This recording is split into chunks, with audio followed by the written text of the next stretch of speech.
পিপাসা, হ্যাঁ বলো। কি রান্না করছো? এখনো রান্না করিনি, সবে সবজি কাটা শেষ হলো। পিপাসা, আমাকে একটু জল দাও তো।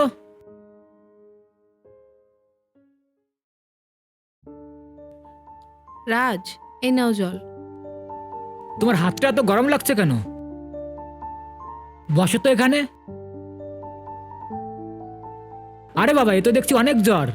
তোমার শরীরে এত জ্বর, তুমি আমাকে বলনি কেন পিপাসা? রাজ, তেমন অসুবিধা হচ্ছে না, দেখবে ঠিক হয়ে যাবে। তুমি এখানে বসো, আমি রান্নাটা করছি, তারপর তোমাকে ডাক্তারের কাছে নিয়ে যাব। রাজ, তুমি ওখানে রান্না করছো, মা এসে যদি দেখে খুব বকবে। আমি তো আসি, তুমি ওখানে বসো।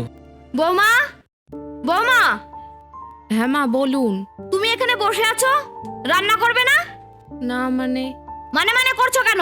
কি হয়েছে? কি হয়েছে মা? আরে খোকা, তুই রান্না করছিস? বৌমার হাত কি পঙ্গু হয়ে গেছে নাকি রে?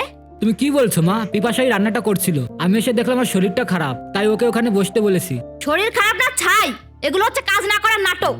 বৌমা শুনে রাখো, আমার ছেলেকে বিয়ে দিয়ে বউ এনেছি গা দেখানোর জন্য নয়। মা প্লিজ, তুমি একটু চুপ করবে? তুমি অনেক বলে ফেলেছো। আচ্ছা মা, তুমি পরশুদিন দিদি বাড়ি গিয়েছিলে কেন? কেন তুই জানিস না তোর দিদির শরীরটা খুব খারাপ ছিল? মা, দিদির শরীর খারাপ ছিল না নাটক ছিল? রাজ, মুখ সামলে কথা বল, ভুলে যাস না ও তোর দিদি। কি হলো মা, গায়ে লেগে গেল নাকি? ওটা তোমার নিজের মেয়ে ছিল তাই না? মা, তোমাকে আমার জ্ঞান দেওয়া উচিত নয়, তবে একটা কথা বললি, তুমি যদি তোমার বৌমাকে নিজের মেয়ে ভাবো না, তোমার বৌমাও তোমাকে মায়ের চোখে দেখবে। হ্যাঁ রে বাবা, তুই ঠিকই বলেছিস। পিপাসা, আজ থেকে তুমি আমার বৌমা নয়, তুমি আমার নিজের মেয়ে। চলো ডক্টরের কাছে চলো।